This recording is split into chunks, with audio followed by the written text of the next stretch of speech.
নমস্কার, কেমন আছেন সবাই? আমি অপর্ণা শেষ থেকে শুরুতে সবাইকে স্বাগত জানাই। ব্যাগ ট্যাগ সব নিয়ে নিয়েছি, লাগেজ প্যাকিং তো হয়েই গিয়েছে। কাল রাত থেকে লাগেজ প্যাকিং কমপ্লিট করে নিয়েছি। কোথায় যাচ্ছি বলুন তো? পুরী। খুব আনন্দ, জয় জগন্নাথ। সবাই মিলে বেরিয়ে পড়েছি। মাই দেখেছেন, তা সবসময় সেলফি মুডে থাকে। ফোন যদি ওইদিকে করি সবসময় সেলফি মোড ওর। বড় মেয়ে, হাজব্যান্ড আর ছোট মেয়েকে নিয়ে চললাম পুরী ঘুরতে, জগন্নাথ দর্শনে। ছোটবেলায় গিয়েছিলাম মায়ের সাথে পুরীতে, তারপর আর যাওয়া হয়নি। এই প্রথমবার আবার যাচ্ছি, দুই মেয়ে এবং হাজব্যান্ড সবারই প্রথমবার। চলে এসেছি ব্যান্ডেল স্টেশন, ব্যান্ডেল জংশন। বাড়ি থেকে তো গাড়িতে কত 5-7 মিনিট লাগে, তো চলে এসেছি। চলুন। তো ব্যান্ডেল স্টেশন থেকে আমাদের একটা গ্রুপ যাচ্ছে। এই যে আগে দেখেছে প্রিয়াঙ্কা দিয়ে পবিত্রা আর ওদের ছেলে আছে, সবাই উঠে পড়েছি এখন ট্রেনে। এখন যাব হাওড়া। দুই মেয়ে বসেছে, বিল্টু ওর বাবা মা বসে আছে, যে বললাম প্রিয়াঙ্কা দিয়ে পবিত্রা ওই যে বসে আছে, ওদের কাছে সবাই বসেছে।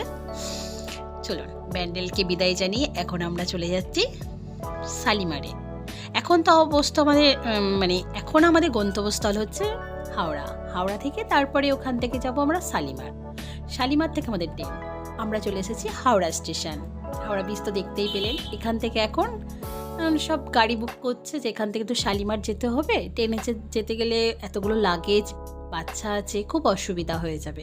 তো সেই কারণে আমরা চেষ্টা করছি যে ক্যাবেতে যাব। তো সব ফোন করছে দুজনে, আমার হাজব্যান্ড দাদা মিলে সব ফোন করছে। দেখুন হাওড়া স্টেশনটাই কি ভালো লাগছে না সন্ধ্যের টাইমে। অনেকদিন পরে আসলাম, জানেন তো, অনেকদিন পরে এসে দেখছি, বেশ ভালো লাগে। আপনারা দেখুন। তো চলুন, এবার ক্যাফে ফোন করছে, কোথায় আছে যায়। অনেকটা দূর থেকে লাগেজ টানতে টানতে, মাহি আছে, টানতে টানতে নিয়ে যেতে বোরিং। তো অলরেডি আমরা শালিমার চলে এসেছি। এই যে আমাদের জগন্নাথ এক্সপ্রেস দাঁড়িয়ে আছে। তো জগন্নাথ এক্সপ্রেসে করে এবার যাব পুরীতে। জানেন তো, এখনও ট্রেনের মধ্যে দেখতে পাচ্ছি লাইট জ্বলছে না। তো আমি তাই জন্য বাইরে এসে বাচ্চাগুলোকে বসিয়ে, আরও সবাই আছে। তো চলুন, এবার ট্রেনের মধ্যে চলে এসেছি। এসে দেখছি বাচ্চাগুলোর এবং বড়দের সবারই, আমারও খিদে পেয়ে গেছে। সেই দুপুরবেলা 12টার সময় খেয়েছিলাম, 3টের মধ্যে বেরোতে হয়েছে। সব কিছু প্যাকিং করে নিয়ে বাচ্চাদের নিয়ে গুছিয়ে তো সবাই খেতে বসে গেছি। রাতের ডিনারটার মধ্যে আছে আজকে রুটি আছে, একটা সবজি তরকারি আছে, ডিমের কারি, মিষ্টি আছে, আর আরেকটা আছে কারি। এই কারিটা হচ্ছে রাজস্থানি ডিশ। এটা রাজস্থানি ডিশ, প্রিয়াঙ্কা দি যেহেতু রাজস্থানে বাড়ি ছিল, প্রিয়াঙ্কা দি বানিয়েছে। তো যাই হোক, রাতের ডিনারটা সবাই কমপ্লিট করে নিই, তারপরে আবার দেখা হচ্ছে এবং কথা হচ্ছে। তো বাইরে জানেন তো ভালো মতন বৃষ্টি পড়ছে, ঝমঝম করে বৃষ্টি পড়ছে। এখন প্রায় রাত 9:30 নাগাদ বাজে। তো বাইরে ভালোই বৃষ্টি হচ্ছে। বৃষ্টির মধ্যে ট্রেনের মধ্যে যাচ্ছি, আর জয় জগন্নাথ বলতে বলতে যাচ্ছি, যাতে বৃষ্টিটা থেমে যায়। তো চেষ্টা করছি ঠাকুরকে যতটা সম্ভব ডাকতে।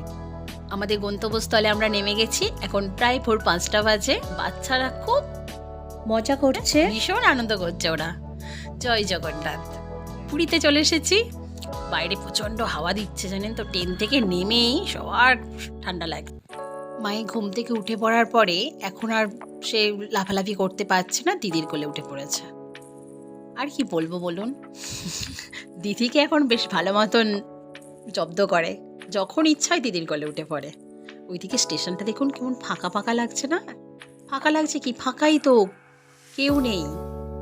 তো চলুন, এই স্টেশনে সব ট্রেনের যাত্রীরা নেমে গেছে। এবার সব একে একে পুরীর ধামে যাওয়া যাক। জয় জগন্নাথ। কেউ আসছে বাড়ি ফেরার পথে, আমরা এখন যাচ্ছি। ভীষণ আনন্দ। রাতে যখন ট্রেনে আসছিলাম, ছমছম করে বৃষ্টি হচ্ছিল যখন বাইরে, তখন মনটা একটু খারাপ লাগছিল। এই সময় বৃষ্টিটা হতে হলো, কি বলবো বলুন তো। কোথাও বেড়াতে যাচ্ছি, সেখানে যদি বৃষ্টি হয় কেমন লাগে বলুন। আমরা পুরীতে যেদিনে গিয়ে এসেছি, এই দিনে ছিল 22 তারিখ। তো 22 তারিখ আমাদের এই পুরী জার্নিটা ছিল। তো পুরী জার্নিটা বলতে ট্রেন জার্নিটা ছিল। তো যাই হোক, এখন আমরা গাড়িতে উঠে পড়েছি। এখান থেকে একটা গাড়ি বুক করেছি। সবার মনে খুব আনন্দ, সবাই হেসেই খেলে গল্প করতে করতে, মজা করতে করতে এখন গাড়িতে যাচ্ছি। তো বৃষ্টিও পড়ছে বাইরে, জানেন তো। বাইরে টিপ টিপ করে বৃষ্টিও পড়ছে। সবাই প্রে করছে জগন্নাথের কাছে যেন বৃষ্টিটা না হয়। পুরী রাস্তাটা দেখুন, চারধারে লাইট আর লাইট, লাইটের আলোতে মানে এত আলো, বেশ ঝলমল ঝলমল করছে, খুব সুন্দর লাগছে, ভীষণ সুন্দর লাগছে। যারা এসেছেন তারা জানাবেন তাদের কেমন লেগেছে, যারা দেখছেন তাদের কেমন লাগছে একটু কমেন্টে জানাবেন। রাতে জানেন তো বড় মেয়ে এক ফোঁটা ঘুমায়নি, ছোট মেয়েকে তবে একটু ঘুম পাড়িয়েছিলাম, তার আনন্দ আর ধরে না। ও ভাবে যে আমি কখন জায়গাটায় যাব আর সেখানে গিয়ে আনন্দ করব। ওকে বোঝাই যে বাবা একটু ঘুমিয়ে নে, ভালো লাগবে, মাইন্ডটা ফ্রেশ লাগবে, ও শোনে না। তো যাই হোক, এখন গাড়িতে যাচ্ছি, চারধারে লাইট, দারুণ লাগছে, দারুণ, সত্যি বলছি। ফিলিংসটা আপনাদের মানে এত সুন্দর অনুভূতি লাগছে, ভীষণ মজা হচ্ছে। আর মাহির সাথে জেগে আছে জানেন তো, মেয়েটা মানে ভোরবেলা 5টা বাজে এখন, তো ও জেগে গেছে, সবার সাথে মজা করতে করতে যাচ্ছি গাড়িতে, চারধারে লাইট দেখাতে দেখাতে নিয়ে যাচ্ছি ওকে, খুব ভালো লাগছে, ভীষণ ভালো লাগছে। তো যাই হোক, রাতে ট্রেনের জার্নিটাতে মনে হচ্ছিল ঝমঝম করে বৃষ্টি হচ্ছে, এখানে গিয়ে হয়তো ঝমঝম করে বৃষ্টি হবে।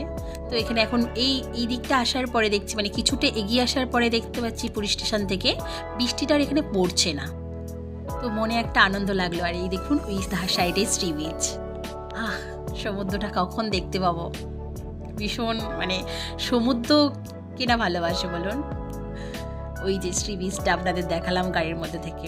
আর এসে গেছে আমাদের মদন ভিলায়, এই যে আমরা মদন ভিলাতে থাকবো। তো মদন ভিলার ডিটেলস আমি পরে আপনাদের সবাইকে জানাবো। এখন তো এসে গেছি, কিন্তু এখন জানেন তো 5টা বাজে, তো আর হয়তো এখন রুম পাবো না, এখন আমাদের ওয়েট করতে হবে ওয়েটিং রুমে বসে বসে।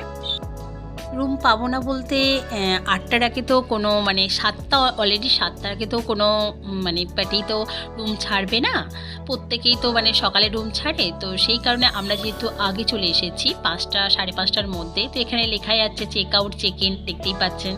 তো পরে ওই জন্য আমরা রুমটা পাবো মানে 8টার মধ্যে, 7:30 থেকে 8টার মধ্যে আপনি রুমটা দিয়ে দেবেন। তো আস্তে আস্তে সকাল হচ্ছে, কিন্তু বৃষ্টিটা জানেন তো আবার দেখছি টিপ টিপ করে পড়ছে। তো অপেক্ষা করি, আর আজকের ব্লগটা এখানেই শেষ করছি। সবাই ভালো থাকবেন, সুস্থ থাকবেন, সাবধানে থাকবেন, নতুন ব্লগে আবার হবে দেখা।